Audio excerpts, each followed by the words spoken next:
Okay. Thank you for coming today. I am Carrie Teachout, and I work with Area Agency on Aging. It's out of St. Joe, and I am certified. The big push behind substances in this day and age is to prevent people from getting in trouble with illegal substances and legal substances. So that's what my job is all the time. That's what I do. So I welcome you to this presentation today. We'll walk through it. If you have questions, ask. If you have comments, go ahead. I don't mind if you eat while I'm presenting. Do what you need to do. So why do we have this discussion about opioids? Opioids is, I'm going to get to that in a second, it's a type of medication. But the reason that this is an important discussion is because more than 80% of older adults use at least one prescription on a daily basis, and 50% of us use at least 5 or more pills a day, medications. That's 80% of that older population. And when I'm talking older population, that's 57 years and older. So that's a huge percentage of people that are taking a lot of medications. What happens is when we take more medications, it does increase the risk of drug interactions. You might have been told at some point at your doctor's visit that he's going to prescribe or she's going to prescribe a medication for you, but don't take it with something else you're taking. Those are called drug interactions. Sometimes they don't mix well with other medicine, or sometimes they don't mix well with certain foods. You might have heard some medications you shouldn't be drinking grapefruit juice with. Mm-hmm. That's a harmful interaction. That's a drug interaction that is not helpful for you. The other thing we need to understand is when we age, as we all have and as we all will, our liver and our kidneys slow down, which is the part of our bodies that process the medications. Okay? If you think about it, most everything on our body has slowed down.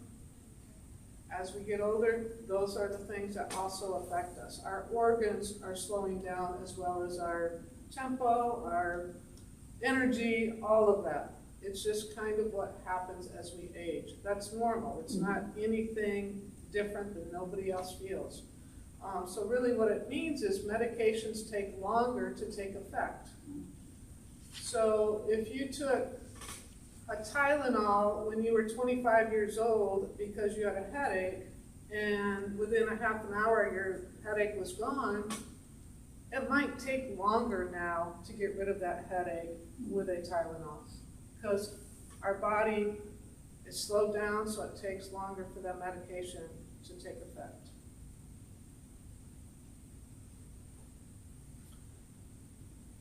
One-fifth of emergency department visits are a result of prescription medicine taken by older adults that had a bad consequence, a bad interaction. So to prevent going to the emergency room, you have to know what is harmful and what is not harmful when you're taking your medications. So we're talking about safety, being safe and knowledgeable about your medication. And we're going to talk a little bit more about that, but if you ended up in the emergency room because of a drug interaction, which means a harmful consequence, it could be because you made an error in your medication. Maybe you took that medication earlier in the day, you're only supposed to take it once and you forgot, did I take it or not? So you take it again. That could cause a harmful effect, depending on what that medication is. Medication errors do happen, and a lot of us have pill dispensers that we put our pills in. And sometimes even that You might put one in extra that you didn't realize you did. I do the same thing. I do them every week, you know. It's like, I know this category I have 4, this category I have 2, but sometimes my fingers don't work, and maybe I'll put 2 of the same ones in the same container, and that's an error. Or the finger hits the thing and they fall on the floor. Yeah, exactly. Or the whole pill bottle falls on the floor. Some people could have an allergic reaction to some medicine, which could end them up in the emergency room. Some people actually can have a situation where they have taken too much and they are in an overdose stage. They have taken too much of the medication and it is causing their system to slow down to the point of they need medical attention real quick. So medications are really important, and we're going to talk about the opioid part in a second, but that is one of those medications that if you are prescribed that, it's really important how you take it, when you take it, and how much you take.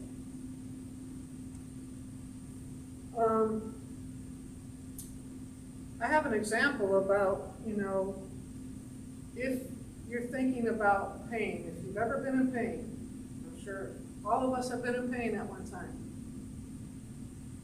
You are so wanting to relieve that pain that you take the medicine that's either prescribed, or you take the Tylenol or the ibuprofen or whatever it is that you are taking to relieve that pain, because you don't want to feel pain. Nobody does. When we get into that mind frame, sometimes we just lose track of what we just did. And so 2 hours later, you're feeling pain again, and you might forget, did I take 2 Tylenol or did I not? I don't remember. What time did I take that at? And if you don't allow enough time in between that first taking and the second taking, that also can produce harmful effects. So it's very easy to do, but being mindful about it is very, very important. Talking about pain, 30% of older adults have chronic pain. Again, that's a pretty high statistic, and chronic pain is defined as pain that lasts for 3 months or longer. It's not an injury that's going to heal within a couple weeks. It's not a pain like a headache or stomach pain or a foot ache. It's pain that on and on is a constant pain. That's chronic pain. When people have chronic pain, it can lead to a negative impact on very many things, such as your physical, your mental, your sexual, your cardiovascular, meaning your health, your heart health. And again, if you think back to a time when you might have had really bad pain, whether it was chronic or acute at that time, it affects how you are. It affects your behavior, it affects your mood, it affects what you do that day. It affects your relationships. Sometimes you don't think clearly because it's taking over. It's like, oh my goodness, that hurts. When people have pain, it does increase the amount of visits that you take to your doctor. It could mean that you are in the hospital to get help for that relief. It could be that you're using more medication now to get rid of that relief. And it's a cycle. So the more you experience the pain, the more you focus on it, and the more stressed you get. So pain, you think about that pain, you get stressed about it, and the pain starts again, or it never goes away, because it's just a roundabout cycle there. It's one of those things that is a horrible cycle to get into, but people do find a way to relieve their pain, and that's usually with the next topic we're going to talk about. So we're going to talk about the type of information and medication that's used to treat pain and help you. And what I want to do is prevent you from having consequences that some of this can lead to. Okay, so what are opioids? You guys, have you heard that term? If you listen to the news, if you watch TV, in the last 10 years at least, there has been a constant discussion about the opioid epidemic. That's a real thing, and that has to do with people finding themselves in serious trouble because of the pain medicine that they were once prescribed. And it doesn't stop there. That's also a cycle that I'll talk about in a second, but it's a national problem, it's a state problem. The United States is absolutely the most prescribed nation in the universe. We take the most medications out of all the countries, anywhere. Because we've been taught, if you have an illness, if you have a pain, if something's wrong with you, take some medication. They don't do that in other countries. They do not do that. We're the only country that does that. So we've been taught that's what you do. I just read a couple days ago that the opioid epidemic kind of took a lull in 2018 and 19, and then the epidemic, or the pandemic, the COVID pandemic, created another surge in opioid use. Oh, definitely. Yeah, so, I mean, that's kind of a no-brainer. When I heard them comment about that, it could take as long as a year. Yeah. That really hits you. Right. People weren't ready to not be doing what they were doing for a whole year. If you were told that this was going to happen to you, the pandemic was going to happen to you, and you couldn't go anywhere, you couldn't see people, you couldn't see your family, you would think, no way, that can't happen for a whole year. I remember when it started happening, I'm thinking, okay, June, we'll be fine in June. June came, July came. It's like, no, this was not going to go away anytime soon, and it led more people to lean on things to make them feel better, which was substances. Yeah. So our substance abuse population has skyrocketed, as well as the opioid education. And what I read is that we're losing, in Michigan alone, 5 people every single day to opioid overdoses. Yeah. That's just opioid overdoses. That's not including cocaine, heroin, meth, anything like that. That's just opioid. And that's Michigan alone, 5 a day. That's a lot. But it is one of the most potent medicines that you can take, and it's usually prescribed for moderate to severe pain. And usually it's prescribed after a surgery or an injury. That's when the doctor is going to give you a prescription for an opioid, most often. So what are opioids? Cindy and I were admiring the garden out here. That's the best garden I've seen in a long time. I don't know who tends to that. But you cannot find a poppy plant out there, No. which is what opioids come from. Opioids come from a poppy plant, which can only be grown in like the Middle Eastern countries because that's where the climate is best for them.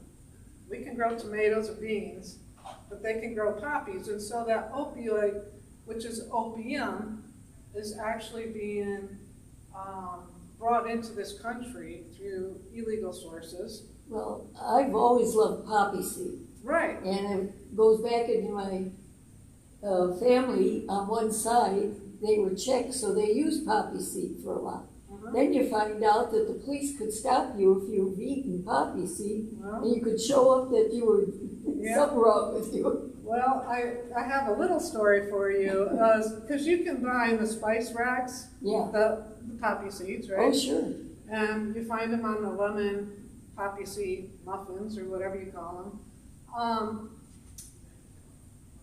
I had been a drug court probation officer back in the day, and we had to drug test on a regular basis our clients.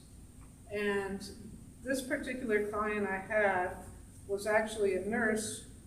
He was a nurse. He was a nurse at Lakeland, and he was stealing methadone, which is an opiate. I'll go over that in a second too. So he was, when you're in the hospital and you're giving that, you know, a lot of the times you're giving some intravenous pain medicine, usually that's methadone. It relaxes you, it calms you down. And anyways, he was stealing this from the closets to fix, you know, it was his fix for his opiate addict. You know, he had become addicted to this, and he was caught stealing from the hospital. He ended up in the court system, ended up on probation. He was doing really well. Just a model kind of guy doing what he needed to do on probation. And one drug test came back and he was dirty for opiates. And he said, "Carrie, I swear, I haven't used anything. I am clean. Please test me again. I can't go to jail. I have a job. I'm doing well. I want to do well. Please tell the judge." And I said, "I can't tell the judge that because it shows dirty. You can tell the judge what you want to tell him." And he says, I am afraid, but I will tell the judge that I'm clean. And so through this process, we went into the court. He was telling the judge, "I swear, Judge, I did not use anything, nothing." Well, what could it be? He claimed, and then ended up proving, that he had made the Martha White's lemon poppy seed muffins, because that was his favorite. He ate 12 of those muffins for dinner the night before. He took a drug test because that was his favorite. Yeah. And he said it could have been the poppy seeds. Ooh. And the judge goes, "Well, to my knowledge, poppy seeds don't really create that positive because you would have to eat a whole lot of them." So we ended up having to talk to the lab who did it, and he actually made this kid go back home that day, that minute, and get from his garbage can the Martha White package and all the empty muffin things to show that he actually had it. And he had a certain amount of time to do this, so he couldn't go find them. And he literally did. He came back with them and he ate the whole thing. And come to find out, if you ate enough, there's a trace that'll show up, but it won't show up very positive, just a trace. How much can you eat of it without it causing trouble? A muffin, 2 muffins. 1 muffin or 2? 3 muffins, maybe because not. They maybe sell 12. lemon poppy seed muffins up at Martin's, going up to St. Joseph, and I love them. Yeah, I mean, it's not going to make you feel funny. It's not going to make you feel high. It's not going to show up on a drug test. You literally would have to eat. I mean, if you think about those spice containers, like this big, and they're full of those little teeny poppy seeds, if you ate that whole thing, maybe you might. But, because I've opened them up and ate them right as I got out of Martin's. Oh, you like them then, yeah. But I don't think you would be in trouble. You know, I think you would be just fine. But most people don't eat that many, right? Uh-oh. Carrie, inadvertently, What happened? I think you were pressing, it just like. I must have got excited. You did. All right, I'm sorry.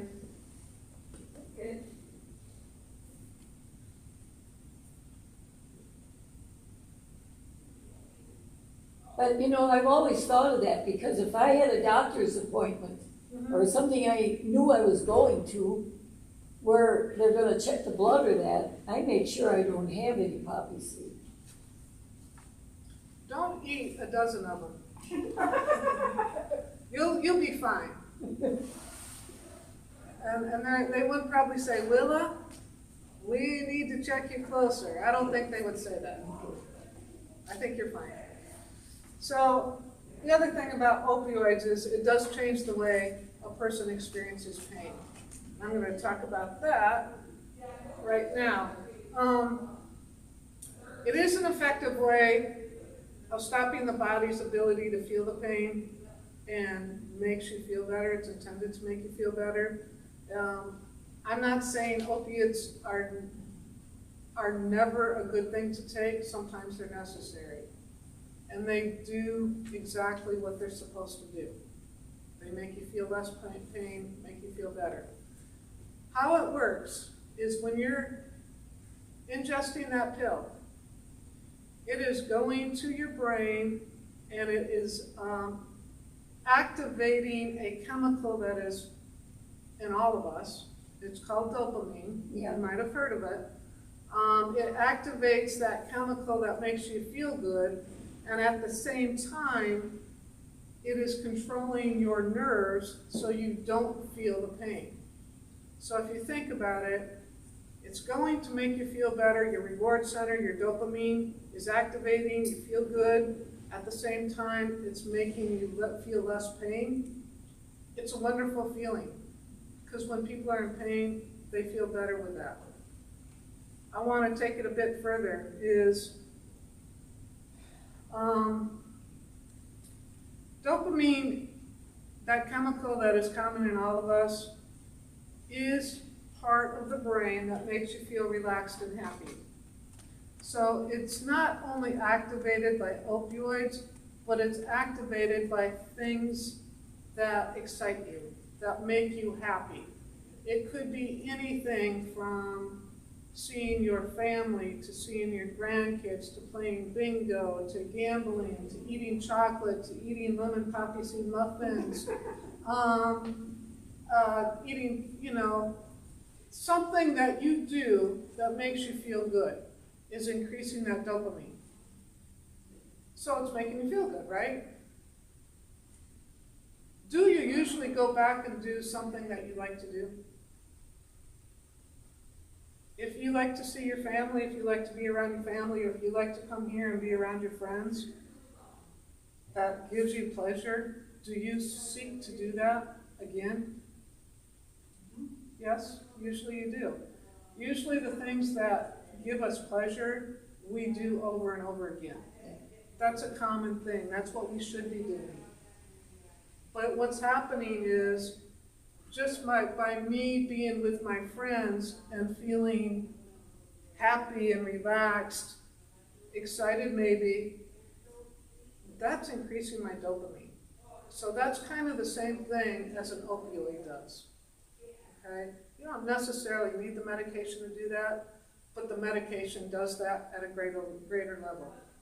Okay?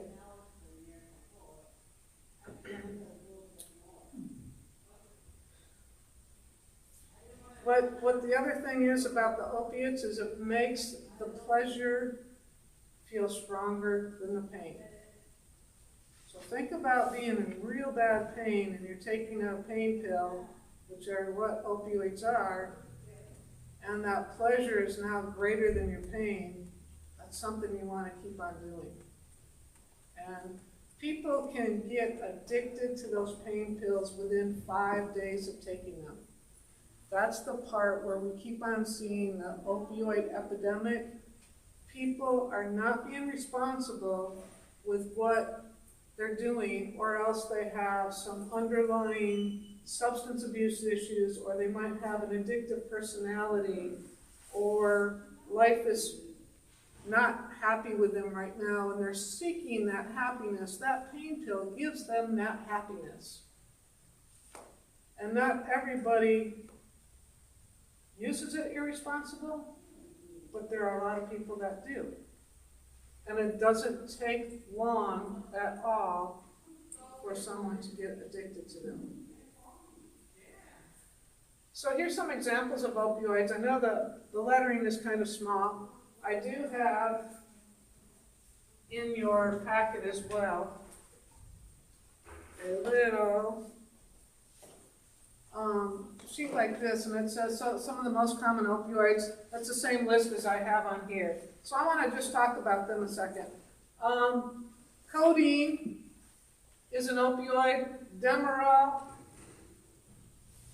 Dilaudid, Duragesic, or skin patches containing fentanyl.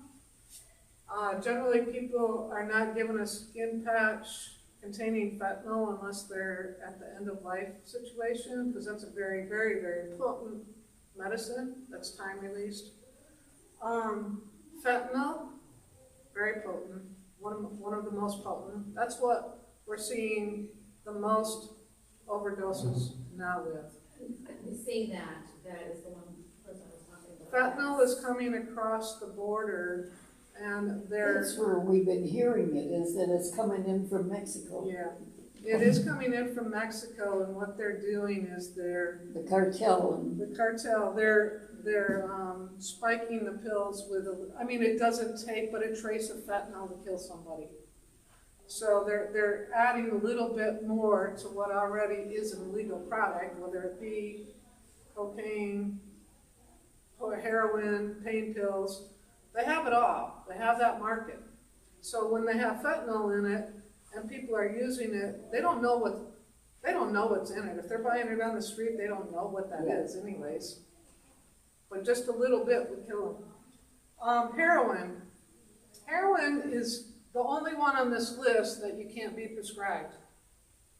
You could actually get any of those from the doctor, but heroin, no. Why is it on there? Because it is an opiate. It has the same chemistry as a pain pill, and what the other part of the opioid epidemic is that people who have been taking pain pills for a while, have gotten used to them, have become addicted to them, sometimes are no longer being able to get their medicines from their doctor. The doctor says, no more. I've given you enough. You don't need any more. No more. So they have turned then to finding a different way to get their addiction fixed, and it's sometimes heroin, because you can buy a heroin on the street cheaper than you can buy a pain pill. So, if people were interested, they're going to find what they can find to make them feel better. The most common prescribed, and we probably all have had this at one time or another, is either hydrocodone, Vicodin, Loratab, Loracet, or Norco. Typically, if you've had any injury or surgery, those are the ones that are the most common. Vicodin especially. Methadone, morphine. Morphine is the one that's the one that's usually given to you intravenously. I'm sorry, I said methadone.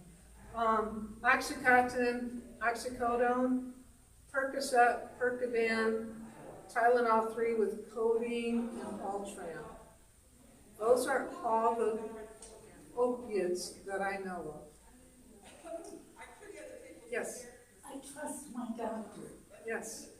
My doctor knows what medication I'm on, my neurologist and my family. Good. They would not do that to me. They would not? No, Have you? I've had him for 30 years. But my point is, not doing this to you isn't because they're a bad doctor. Because they could prescribe that to you and be a good doctor and know what you're taking. All I'm saying is, these are the type of medicines that are really strong, they're really potent, and they should be taken for a very long time. And if your doctor feels as if your pain is so great and there's nothing else that can relieve it, they might prescribe that short term. It used to be long term, but the doctors are under fire right now. So they can do a short term, like a 7-day pain pill for you. It'd be great if your doctors don't do that. No, I've had a shoulder replacement, I've had brain surgery. They wouldn't do that to me. They've never had that. No. You don't always know how many doctors you could be going to and asking for it too. Right. So that's called doctor shopping. Yeah. And typically as we get older, we have more than one doctor. Yeah. You know, we could have a neurologist, we could have a nephrologist, we could have a cancer doctor, we could have a primary care, an orthopedic, we can have all of those doctors, and typically we do have more than one. The key is that they communicate with each other, because that disallows the doctor shopping, Yeah, right? And it also lets them know what all the medication is that you're taking, because they might prescribe something and the other one might prescribe something else. So having your chart, having all your medication at one location, whether they talk together or not, is really important. That's why, you know, Lakeland has my chart. yeah, And not all doctors are part of Lakeland's, but if they're not, they should know what you're taking. They should have a complete list of everything that you're taking. now, can you get Tylenol 3 with codeine? Does that come over the counter, or do you get that only with the doctor's prescription? Only with a prescription. Oh, okay, Yeah, That's our responsibility. It is. To talk to a doctor. it's totally your responsibility, and I think the really important thing for me today is just to empower you so that you have control over what's happening with your medications. Because sometimes you can't rely, doctors get really busy, and sometimes they need to talk to the other doctor, but they might not. So it's your responsibility to make sure that Dr. A knows what Dr. B is prescribing you, and vice versa. You know, those are discussions that you should at least have in your doctor's office when you see them. not only that, as we're aging, we can get different too. My husband reached a certain age and the doctor told him, the next time you come, bring an adult with you. Because they've got to make a decision if you're able to listen and hear it correctly, even if they write it down. Well, and 4 ears are better than 2. Yeah, definitely. Unfortunately, this morning I had this presentation and my husband had a physical. Oh, 9 out of 10 times I'm with him at the doctor's office because he has a high anxiety disorder and is not able to listen and focus. And so I go so that I can listen and I can focus in on what they're saying, because it's important, you know, and if you have to have another person, that's okay. But that's the way you protect yourself too. Any questions about what might be an opioid if you thought about it? You said we have that in there. Yeah, it's should be on the right side, yeah. It looks like that. You see it? I do. Okay, okay. Sounds like So this also has a list of non-opioid medications you can take to relieve pain. And those are the very common: acetaminophen, Tylenol, aspirin, ibuprofen, Advil, Excedrin, Motrin, naproxen, Aleve, or Celebrex. Those also relieve pain without having an addictive quality to it. These, on the other side, can be very addictive. So the possible risk and side effects of opioid use, you could become tolerant of it. It is something that you take over time and your body is no longer responding like it did the very first pill. It's tolerating it better, and it's making you think, well, maybe I need some more of that because I'm not feeling the pain relief like I did the first time. Which leads then to the physical dependence. Some people become dependent on the medicine to make them feel better. Instead of trying to go an extra hour without a pill, or a couple extra hours, or instead of doing physical therapy, they would rather depend on that pill to make them feel better.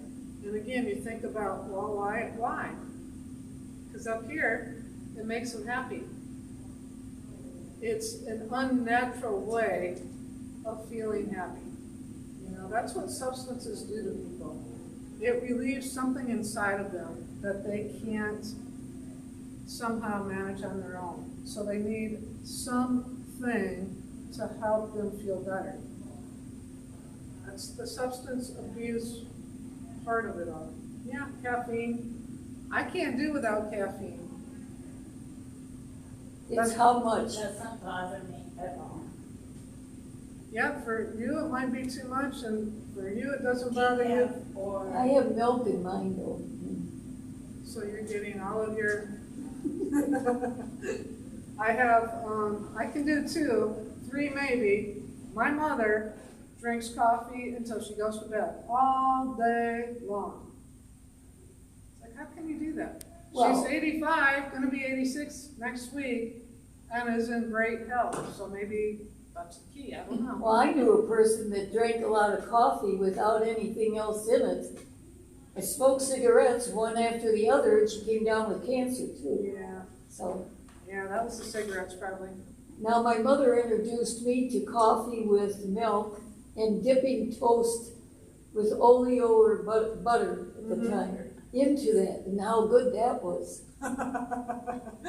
And Still then do when you that? get older, you find out a little bit of raspberry jam spread on that, on rye bread is very good. There's a lot of things I dip in chocolate, in coffee that are really good. I agree. Sometimes pain pills can actually increase the sensitivity of pain in people. All of our chemistries are different, so what happens to me may not happen to you, what happens to me may not happen to you, and vice versa. All of our bodies respond differently. Most people, when they take pain pills for a long time, get constipated. I cannot tell you the reason why, but they do. You said become constipated? Yes. Okay. Yep, pain pills are known for constipation. Oh, okay. Some people do get nauseated, some people vomit, some people get a dry mouth. Not everybody, it just depends. I do know quite a few people that when they take pain pills, they get sleepy, or they might get dizzy.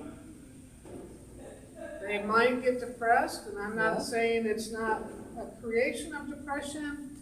It's just that people may or may not realize that they have underlying depression issues. They might have felt sad for a period of time that was unnatural, and they ended up being okay. Some people have that kind of underlying, if I do something extra, I might bring that out. That's what the pain pills would do for that depression. If they had a little bit in them, it might increase that. Some people itch and sweat when they take those kind of medications. So this is talking about what we just got done talking about. When taking your prescription pain medicine, it's really important to follow your doctor's or your pharmacist's orders. Really key is to go to one pharmacy, if you can, to get all your medicines. The pharmacist, of course, knows then everything that you're taking.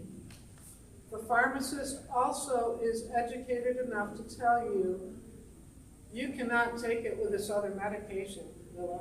You have to take it at 9 o'clock in the morning and take your other ones at 2 o'clock in the afternoon. They are the ones that are most well-versed on when and what you should take that with. Doctors do sometimes know, but they don't always have the time to spend with you on going through all your medications and telling you exactly when and where you should take it.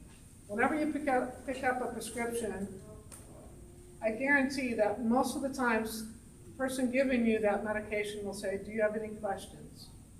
Do you have any questions for the pharmacist? If you do, that's the time to ask them. Again, if you go to one pharmacy, you're sure to know that your whole medication list is right there. So they can tell you in just a quick minute, okay? Avoid alcohol when taking pain relievers. I'm not saying you should never drink alcohol. What I'm saying is alcohol is classified as a depressant. And pain pills are classified as a depressant. What is? Pain pills Oh, okay. and alcohol. So what a depressant means is that it doesn't make you depressed, that's not what I'm saying, but a depressant is something that you ingest, that you take, that slows down your body. It slows down the way you process, like your liver and your kidney, but it also slows down your heart and your heart rate and your pulse and everything else that you need to live. So if you were to drink alcohol along with taking pain pills, you are increasing the chance of your heart stopping. You are increasing the chance of some respiratory failure because your body is slowing down way too much now. You have too many things in your body that are affecting your organs.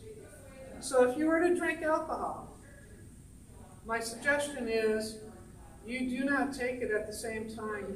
Don't drink your evening cocktail with a pain pill. You wait 3 or 4 hours after that last glass of alcohol before you take your pain pill.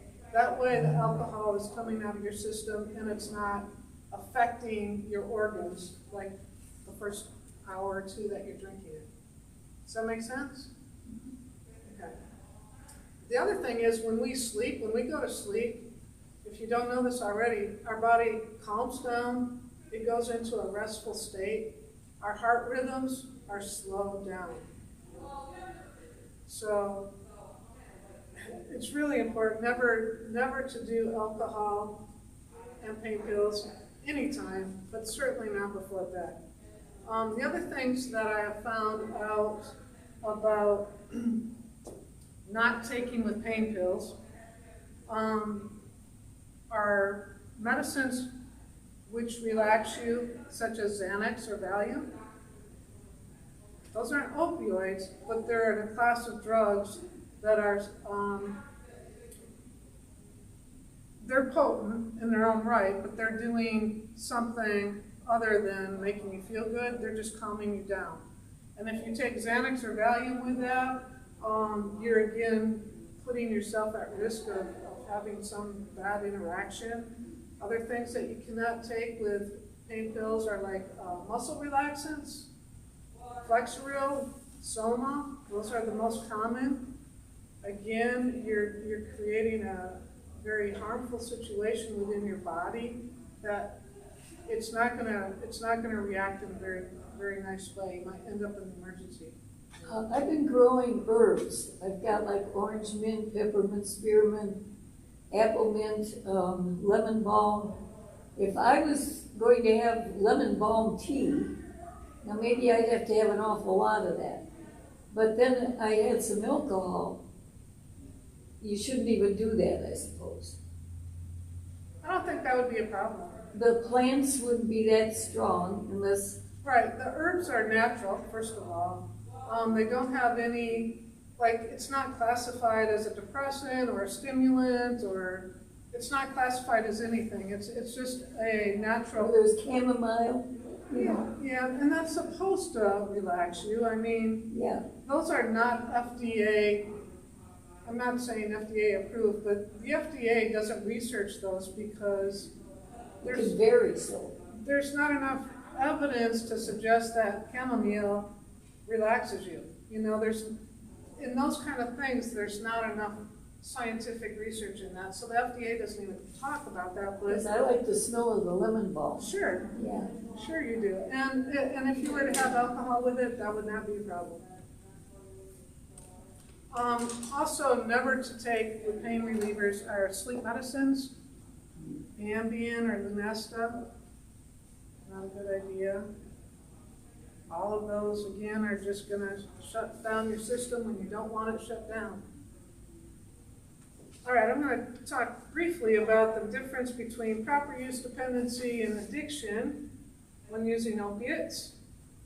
Proper use, as you know, is doing exactly what the doctor tells you to do. Exactly what's on that pill bottle is exactly what you should be doing. If you had a question, should I take it with this medicine or not? That is a question you should talk to your pharmacist about. Because again, if you're like me, we're taking 5 or more medicines a day.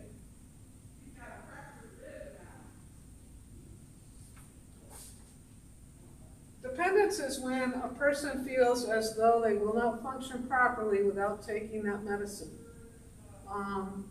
They may not feel the pain, may not feel required to take it, but they are dependent now on how it makes them feel.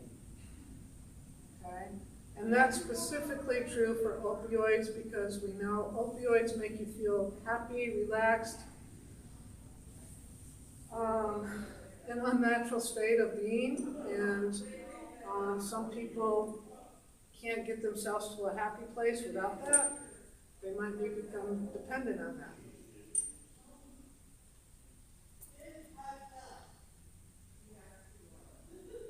Addiction, if you've lived any length of time, which we all have in this room, you probably have known somebody that has had an addiction problem. And again, it doesn't have to be to chemicals or substances, but addiction is a very commonplace illness anymore in society. And it's not just the people that are mentally ill. It is not the people that are poor and on the streets. It is not the people without families. It is affecting all families of every class, of every race, of every socioeconomic status. It affects all of us. And if you know anything about addiction, these are some of the signs you would see in people who are addicted. They have a craving for it. They will sometimes do whatever is necessary to get their high. They will continue to use despite the problems that they're having in the world. You know, it could be relational. It could be they lost their job. It could be financial. That doesn't matter to them anymore. They just need what they need, which is to make them feel better. And using in larger amounts or longer than intended. All right, so I'm going to show you something, if you can follow with me. This is a graph of 8 counties in Michigan. This was created by a state agency that gets information from your pharmacist. Your pharmacist is responsible for reporting all scheduled drugs, which means drugs that could cause dependency or addiction go into a database at the state of Michigan. And your pharmacist has a legal duty to report that, Willa, today you got 30 Vicodin. That information goes to the state, and they put it in their database. Okay, so what this is data that has been extracted from that database in the state.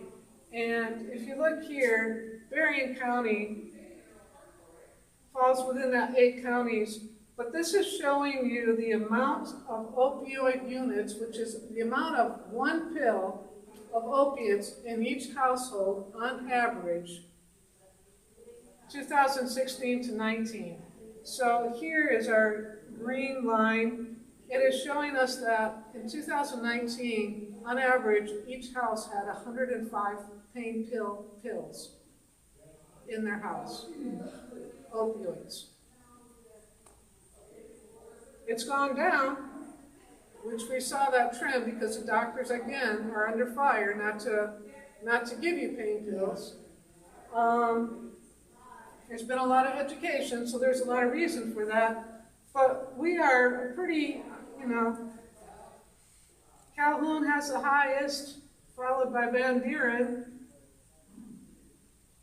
St. Joe County, but we're higher than the average of the state of Michigan. And some of the reason for that... Where does it show state of Michigan? Right here. Oh. 97 so you were lower on average. Well, for the state. Yeah. Higher so though. We're a little higher than the average in the state. Yeah. You know why Calhoun and Van Buren have such a problem? Are they lobbying? Huh? Oh, sorry, there's lobbers. I got one of them.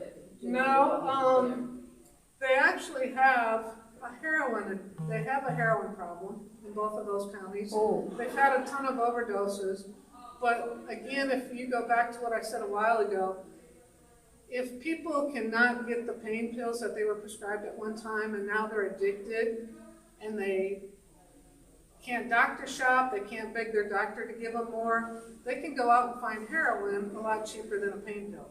So we have a lot of individuals in Calhoun and Van Buren that have just traded up their pain pills for heroin. No. But that's because they also have a high amount. The doctors probably prescribe a little bit more than we do. The other reason for these high numbers is, except for Norma, who hasn't had any pain pills, she says, a lot of people, when they are prescribed pain pills, they might stop using them when they feel better, so there might be some left in that bottle. They just store them away until the next time they need them. Yeah. And there's a stockpile then of medicine, and it's always there in case you need it. And it's kind of human nature to, have on hand what we need, but it's also created a problem because now we're stockpiling pain medicine, which is now making you a victim for somebody to steal from you, because there's a lot of people out there addicted to it right now, and they're looking for people with pain pills. I do have, but I medicate myself. I used to be, a while ago, it was prescribed, but I do not take as instructions. Yeah. I medicate myself. And the same with my anxiety. If I know I'm going to be in a situation, I take more. But my doctors are happy with it. They still, I might use what I should be taking in 6 months. I might use it a year. Right. So you don't overuse it. No. You use it, As needed. yeah, you use it situationally for whatever you're going through at that time. But, I think we've become accustomed to just feeling, like I said, our society has become, if you have an illness or if you have a pain, you take a medicine. We don't ever want to go without that, so we hold them out here until maybe we need it again. Well, they could expire. We just keep on holding on to them. Not a good idea. There's other situations where you might have been given a medication that didn't agree with your system. You say, Doc, I can't do this. This medication doesn't work for me. I don't feel good. So he gives you something else. So now you have 30 pills of something you only took one of. So you just kind of put it in the back of your medicine cabinet. Those are things that I want you to be mindful about, and we'll have a discussion about that too in a second, because we don't want to stockpile medicine. There's good reason not to do that. And since I've been doing this presentation, I was one of those people that would get a pain pill for a toothache or a tooth extraction or something, and I might have 3 Vicodin left. I would keep it for the next time. I don't do that anymore because, well, I'll tell you another story. My mother-in-law passed about 5 years ago. My father-in-law was left alone. His grandson, my nephew, who's a known addict, was in recovery a couple times, was living out of town, Grand Haven, and said, Grandpa, I'm feeling bad for you. Grandma died. I know you need help taking care of yourself, making dinner. Maybe I can help you clean out Grandma's stuff. I have the time. Would you mind if I came for 3 weeks to 4 weeks and just stayed with you and helped you through the grieving process? And Grandfather was like, well, thank you. That's a very kind, generous offer. So my nephew went to go live with Grandpa, and after 3 days, my nephew had split. Don't know where he went. Grandpa called us and said, I don't know where Ben is, but he's not here anymore, and I just thought he was going to make me dinner tonight. Okay, well, maybe he'll come back. He didn't. The next day, Grandpa calls us again. He goes, well, guess what? I was going to take my Vicodin last night because I have osteoarthritis in my neck, and all of my Vicodin is gone. I don't know what happened to it. Well, we know what happened to it. His grandson took advantage of knowing that Grandpa had Vicodin, knew where he kept it, stole it, and left town.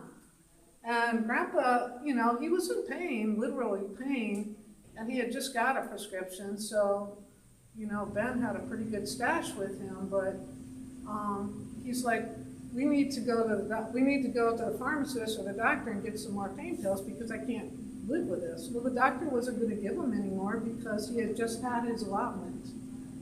And even though you were stolen from, or even though it was a bad situation, doctors are under the gun and pharmacists are not going to give that to you without a prescription. He could not get his medicine for another month. Story told, you know? So that's why you don't want to keep stuff in your house. I wonder how he handled it then. Well, we asked him to press charges. He wouldn't. You know, that would be for me, that would be the right thing to do, even though you don't want to do that to a family member. But when somebody is in the throes of addiction, they will do whatever, whenever, to whoever they can. Because at that moment in time, it's the addiction that is taking over. It's not the relationship. It's a hard thing to understand, but it's a chemical imbalance, and it's not because they're a bad person. It's because now they have created imbalance in their brain that says this is what you need. It takes a while to get away from that, but they can recover. Okay, so good medicine safety. Do lock up your medicine that's at risk of being abused. If you have Xanax, Valium, pain pills, sleep medicine, muscle relaxants, those are things that could be abused. Those are good idea things to lock up. And some of us can't remember combination locks, but you can get like a key lock. You can do something simple like buying a toolbox with a little, you know, key lock on it. Lock it up. Put it in your closet. Put it somewhere. Don't keep your medicines in your bathroom. First place somebody's going to look if they want to steal from you. That's where everybody keeps their medicine. The other reason you don't want to do that is because they decompose with all that high humidity. So as time goes on and your meds are sitting in there, your pills, your aspirin, whatever you have, probably a better idea to take it out of the bathroom and either put it into the kitchen cabinet or your bedroom. I don't ever suggest that you put it on your end table. Just, you know, if you have all your medicine out on your end table, everybody can see it. That's not private, number one, and number two, you're asking for trouble.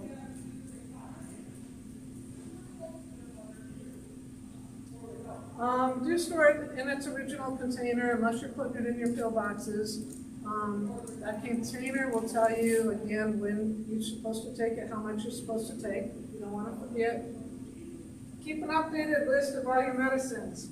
I have given you two things in here that are relevant to this discussion.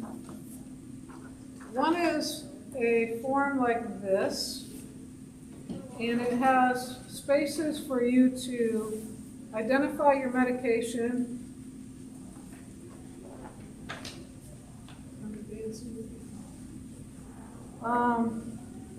how much you should take, how often you should take, the reason for it, and prescribed by. I suggest you get this filled out.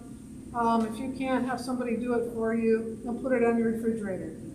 Reason being is if the police or EMS has to come into your home, somebody has to come into your home because you're not feeling well, this is just an easy thing to point to and say, here's my medication list. You know, that's just easy to keep on hand. question, because you said keep the descriptions out of sight, but this information, they will still not be having the descriptions in the home. That's true.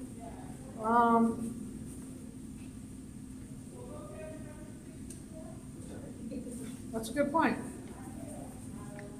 We want EMS to know. Right, I understand the whole purpose. Yeah, of it. so having something like that, maybe you don't post it on your refrigerator, maybe you put it in a door or something. But it's another way of keeping track. Here it is. But the other thing that they are getting, which is probably a little bit better for that circumstance, you have a plastic sleeve here and it has managing medications. It's on the left-hand side. What happened to yours? I don't know. 'Cause I didn't remove anything I'll else. get you one. Really? I think so. This? No. It's in the Put it on the other left one. side, Willa, What? put it on the other side of your. She might not have. No, I didn't see Yeah. that. Okay. Oh. Is it on the floor? Oh! Okay, so if you unfold, take this out of the packet, unfold it, it has the same information. It can give you spaces to put what prescription you have, what it's for, how and when you take it, and any special instructions. And this is so convenient that you can have this filled out and then fold it right back up and put it in the plastic sleeve. This goes really nicely in your purse or your pocket. And I suggest you take it wherever you go. I've had family members faint and fall out at a store and had to be taken by EMS. When you're sick and you're not feeling well, you don't exactly know what you're doing or what you're taking. So this is an important thing to have, so you could just give this to whoever needs it. Look in my purse, I'll EMS. give it to my daughter. Yeah. Here's all of my medicines that I'm taking. Yeah. You don't want them, if you're diabetic, to give you insulin, with glucose. I've had somebody be picked up by emergency personnel and he was diabetic and they shot him up with a bunch of glucose and he went into a diabetic coma because he couldn't tell them, but he could have just maybe pulled that out or pointed or something like that. Or wear a bracelet or something that would indicate. Identification. So that's keeping an updated list of your prescription meds. This is the one thing I do also want to talk about in your packet. This is a package that very easily, if you clean out your medicine cabinet, you can take off the top of this, it zips off, and inside is a little charcoal packet. So if you can put up to 15 pills in here, and it will dissolve the pills to the point where you have to put a little warm water in there, dissolve the pills, zip it back up and throw it in your garbage can. That's a great way of getting rid of some medications that you don't use anymore. Instead of taking them, or never throw them down the sink, and don't put them down the toilet, probably not in the garbage can. Yes? Police departments all have to be. Correct. The police It is departments do. safer that way.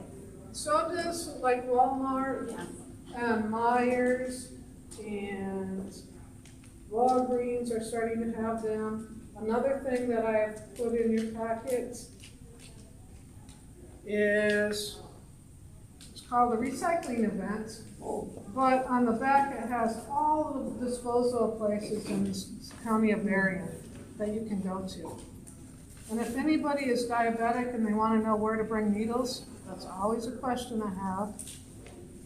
The only two places I know are during the recycling events that you have to drive to, or I know Medic One in Benton Harbor will take diabetic needles. They're hard to get rid of, and so nobody really takes them too much. I see like in the bathrooms and That's, other places, I'm seeing more. you're seeing more of that because of the heroin problem. Really? Yeah, because they don't want the heroin addicts leaving their needles on the ground anymore. So they're trying to be progressive and let people know, I mean, if, knowing what I know about the population, if you're a heroin addict and you have to have a fix right away, a lot of times they'll use public restrooms, unfortunately. That's So- the information I did not. get. Yeah, so when you're seeing those needle dispensers, Just be safe. Thank don't you. go in there. Don't take them out. Thank you, thank you. Both of my sisters are diabetic. Okay. I'm very familiar Yes, with disposal of things correctly. right. Those, and needles are hard to, you just don't throw them in the garbage No. can. And they So, will accept them at the landfill on the days that you mentioned. exactly, exactly. Take things like that and there's batteries and aerosol things, and then the landfill will dispose of them correctly. Exactly, yep. It's one of the few places, so it's a little known, I mean, not a lot of people know that, so you're good. On top of those little packets, I want to say, if you haven't cleaned out your medicine cabinet lately, look at the old stuff that you have and throw it out. Just do that for me so you don't have to be sitting with a bunch of medications that you're not going to use. I have, which I'm going to give Diana, and I can give these to you too. These are larger packets that will take up to 90 pills. You do the same thing, you just open it up, throw the pills in, fill it halfway with warm water. There's instructions right on the back that are so easy. Let it work for 30 seconds, seal it back up and throw it away. doTERRA is a name, and I've connected it with oils. Do they have oils like that you use? Well, I think that's doTERRA, I think it's D-O-TERRA. I'm not familiar with that. This is a company, the company name. Well, And and I they don't could know put that- out some oils in that too. They might, Yeah. I don't know that. Yeah. It's doTERRA, D-O-TERRA. Oh, That's the- that's the difference. She Yeah. said that's doTERRA. Because I thought the same thing when I saw it. I was like, oh, no, it's doTERRA. So I have 10 of these packets Yeah. that you can have if each one of you want one. Yeah. Thank you. I would love to give them to you just to get some more medications and I will, disposed. yeah, I'll put them out there. Let people come and bring their, we can do it right here. Yeah, Okay. sure. So we And got, and if you ever needed more, I have tons. okay. Is it something you got online? We buy them in bulk, yeah. Yep, you can look the company up online and they don't sell them individually, and I don't know that any pharmacy sells them, but we buy them in bulk. Okay. Thank you. Okay, we're getting near the end. I know you're probably ready to go. Using your medicine safely, take control of your own life. Ask the doctor, what is the name of the medicine? Why are you taking it? What condition does it treat? How many times a day should I take it? At what time should I take it? If the bottle says takes 4 times a day, does that mean 4 times in 24 hours or 4 times during the daytime? That's crucial because some medicines are meant to take around the clock, 24 hours. And some are meant to be taken within your waking hours in 16 hours. That would be once every 4 hours. If it's once around the clock, it's usually once every 6 hours. But if you've ever been in the hospital overnight, you know that they usually wake you up during the night to take something. So some medicines are meant to take overnight.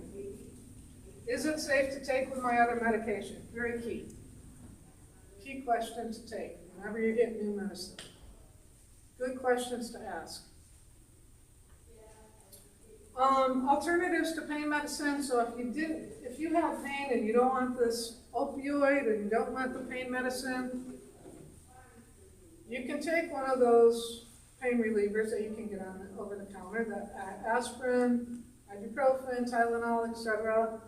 Other ways you can get relief is acupuncture. Those are small little needles that trained specialists have figured out where your sensories are and can target the pain with those tiny little needles. Where around here can you get that? Berrien Springs and Stevensville are the ones I know Acupuncture, there is a person up there in Stevensville, across from the high school. of. Yep, her I name took is my husband there for about Leah. 7 sessions. Her name is Leah. What's her name? Leah Key is her Yes, name. yeah. Yep, she's been doing it for a long time and she has a great reputation. Yep. So, it does work. I mean, some people find relief in it and some people, I've tried acupuncture and I can't relax enough, those needles just pop right out of me. Well, and senior center here has yoga and Tai Chi going, so. And that's free, typically that's free, and it's very easy on the joints. And what yoga and Tai Chi does is it makes you flexible, it makes you more flexible and helps you with your stability. And it also helps if you're in pain, it takes away that thought pattern, like that cycle I talked about. Instead of feeling that pain all the time, you're now concentrating on what you need to do, your pose, your mind, how you're meditating. Those are excellent ways.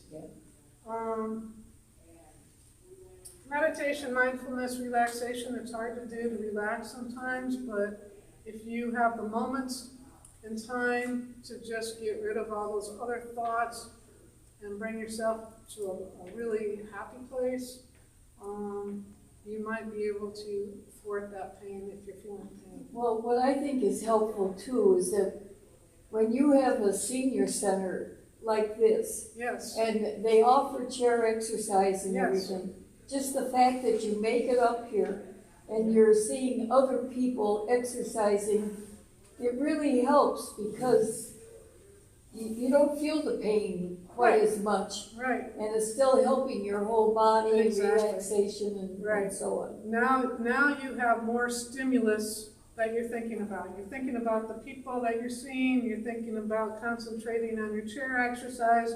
You're thinking about other things. If you were sitting home in your chair, what are you going to start thinking about if you're in pain? You're going to think about your pain because there's no other stimulus, right? So yeah, this is a wonderful way to help you get the relief and, have some friendship and, Yeah. get your body moving a little bit. Last but not least, well, 2 slides left. This is a little plug that I have. I have been very passionate about helping find this place, Carol's Hope. It's in St. Joe, Michigan. It's a 24/7 crisis intervention center for people who are having substance abuse issues or addiction issues and they want to get help. So they have trained counselors that help them figure out the process they need to go on. Because a lot of times you have to call your insurance company and your employer and your family, and they do that Do also. you have one that you can give away? Or do they have them here? What's that? Yeah, It's in your packet. okay. And I have at least 7 more if you want them. I have business cards too. I have a neighbor of my daughter's that needs one. I'd love to give you one. This was created, I was introduced to a 93-year-old woman, she was 90 at the time, who lost her grandson to a heroin addiction in 2019. And it was the love of her life. I mean, this was the favorite grandchild.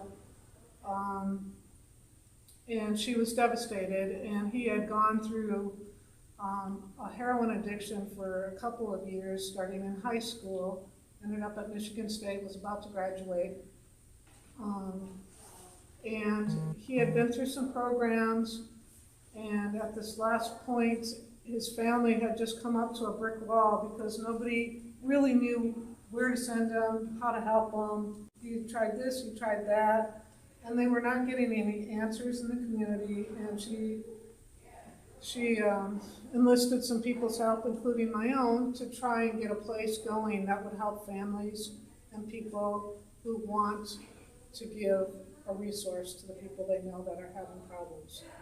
So it was a, I'll take one more of those, okay, because this person really should I'll give you a business look card into too. it. I'll take a business card. Okay, okay. So, last but not least now, if you don't know somebody that can help you with your medications, or you don't feel comfortable talking about it, find somebody that can help you. Because it's nothing to fool with. It's really important that you take control. Those are one of the things as we get older in life that you can take control of. And it's really important because your health could be totally affected if something went wrong. If you made errors or you took something with the wrong food or the wrong medicine, I don't want that to happen to you. So again, if you don't have someone, either the senior center or area agency on aging would be able to help you with somebody to get you that help, okay? So are there any questions that you may have of me? Yes, ma'am. With your talk concerning poppies, why then have veterans? It has become the flower for a veteran, respect, not to get them high. The poppy? Yes, Poppy flower is their flower? yes. They're, For Memorial Day, I'm a member of the auxiliary, we handed or sold poppies.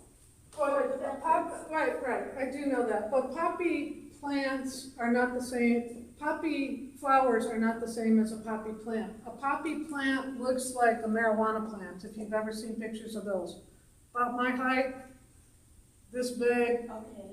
and they extract 3 different things from that poppy plant itself. The poppy seeds, the oil, which they then use to synthesize to make the pain pills, and there's an alkaloid that is coming from that plant too that they make something else with, I don't know what, but it's not the same, it's not the same family. It doesn't have the same chemistry to it, so. That makes me feel more comfortable. Yeah, What are you doing to our guys? right, because I've been approached, would you like to donate to the veterans? And I've been given a poppy plant for giving a donation. So I remember My that. mother used to stand on the corner and help out The with veterans? the poppies to give Oh, the them poppy out. plants? Yeah, in Chicago. Yeah, so, thank you for that. I mean, I've never been asked that question, but that's a good question. But they're not the same family. We're Okay. supposed to treat them with respect. Right. Well, one of the bad things about veterans too is they've been prescribed so many pain pills because they have so many injuries and whatnot. And so veterans are highly susceptible to the addiction of opioids, highly susceptible. And I Just believe, do that. I strongly believe it's stateside. When they come home to a bigger mess than Yeah. they had when they were overseas. Yeah. All right, ladies, do you want me to open that This for up you? for me. I will. Give you one of these, this is. Then think about how Thank you, politics, Carrie, we do appreciate it. how Thank you, politics can participants. affect all this too. Right. Politics do affect this. We